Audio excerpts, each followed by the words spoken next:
I think we were just discussing a little bit of AI and where it's going to be in 6 months. Is it going to affect web designers, web developers, graphic artists, video creators? My thoughts are that I think less so now than I would have told you guys even 2 months ago. I think that the adoption rate of AI has gotten so large. My personal experience, I'm seeing a lot of the same stuff being put out by more and more people, which makes it less effective, especially if you're talking about creatives, you're talking about articles. I had one experience this week where I was using Claude to write some articles, and it literally spat out the exact same articles I'd asked it to literally just a few weeks back. So to me, that may be a limitation on Claude and maybe a limitation on other things. But I just think that also you're maybe topping out some of the computing powers that we're getting. Maybe if people are downloading the AI LLMs and having them run locally, you might get better results.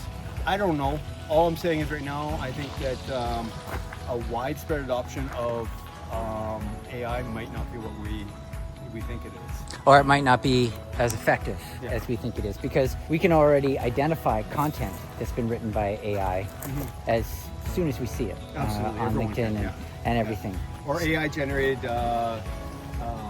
videos.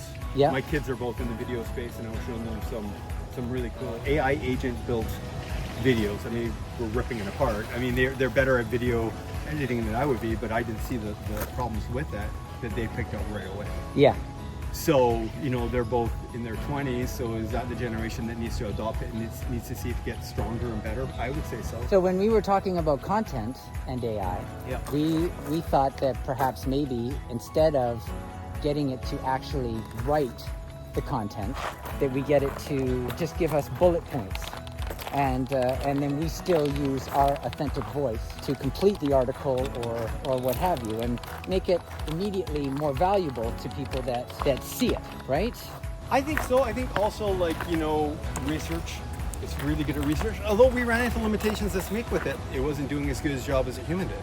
Yeah. And that really surprised me, because that's essentially just a big Google search at the end of the day, and the fact that it couldn't go out and get what I could go out and get by myself shocked me. And I've done it a few times now, deep research, everything, and I'm not seeing the results that I expected to see. So again, it's in its infancy. It is going to grow. It's going to get better. The people that are worried about losing their jobs, maybe it's not going to be that. Maybe it's going to run its course here, and we're going to be back to square one in a few years. So my question is, if we're using it to code a website, is there potential vulnerabilities? If I'm a bad person and I can tell that AI's had something to do with coding a website, can I exploit the fact that there's AI code in a website? We already have those vulnerabilities in open source software. I mean, anyone can download the code and look at it and look for ways to hack into it. That's the easiest way to be able to find and exploit issues with security on any type of... So it's not going to make it any more risky than it already is? Not any more risky than it already is. Okay. And Drupal has that problem. Any open source project has that problem, because the code's out there for anyone to use and to look for vulnerabilities.